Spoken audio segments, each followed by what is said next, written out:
Good. Hi, everyone. Eric here, and hello from lovely Wichita, Kansas. And for my informative speech, I'm going to be doing the history of Yosemite National Park. And to start with, I'm going to do a quote by John Muir. Another glorious day in the Sierras, in which one seems to be dissolved and absorbed and sent pulsing onward, we know not where. Life seems neither long nor short, and we take no more heed to save time or make haste into the trees or stars. This is true freedom, a good practical immortality. And this quote to me really captures the timeless nature of Yosemite. It has been captivating and inspiring people for thousands of years. Now, Yosemite Valley was originally settled up to 10,000 years ago by Native Americans.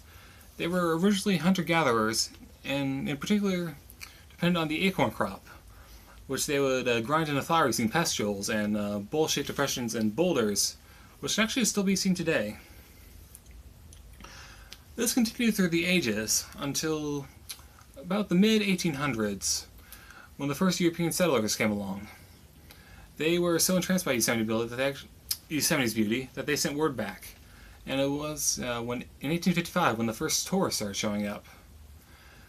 And businesses continued to grow until 1864, when year-round businesses were there to cater year-round to visitors.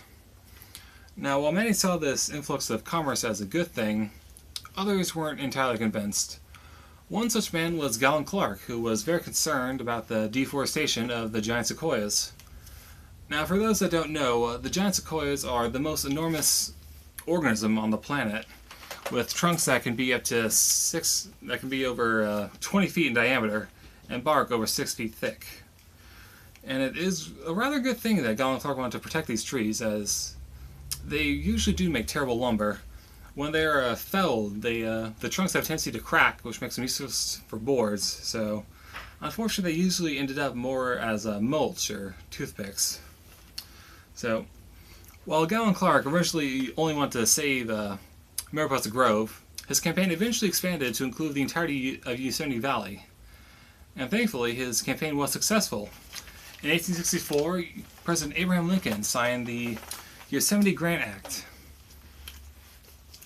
ceding the valley and the grove for public use in perpetuity. And this parcel of land was given to the state of California to manage.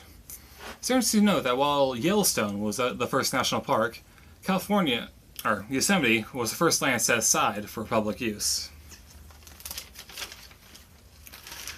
Now, Yosemite didn't actually become a proper park until October 10th, 1890, and this was after extensive campaigning by both John Muir, the naturalist, and Century Magazine editor Robert Johnson. Now, Yosemite reached its full size of over 1,000 square miles in 1906 when the park absorbed the Yosemite grant from California. When the park was first founded, it was managed by the military, in particular the 4th Cavalry Regiment. It wasn't until 1916 when the National Park Service was created and took over. Now, since that time, very little has changed in terms of the park's mission or its management. The next big change to policy came in the late 1980s with respect to fire management. Now, before that time, pretty much any little blaze or wildfire was immediately put out. Now, doing this, especially over several decades, like was done, led up to a large increase in fuel and burnable material. So unfortunately now, in the present day, when fires start, they're a lot more difficult to control and a lot more devastating. This can be seen every year, really, in California and neighboring states when one wildfire gets out of control. So in order to combat this, the park has started to let small wildfires burn, ones that will not be too much of a threat to infrastructure or human life and property.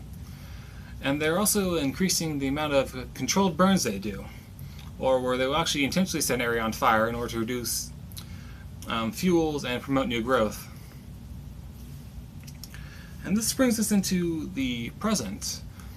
With over 3.5 million visitors annually, Yosemite National Park is having problems just simply with the volume of visitors. Thus, the sheer amount of people is causing danger. It's rather ironic that the people that are coming to see the park in its pristine state are its biggest threat.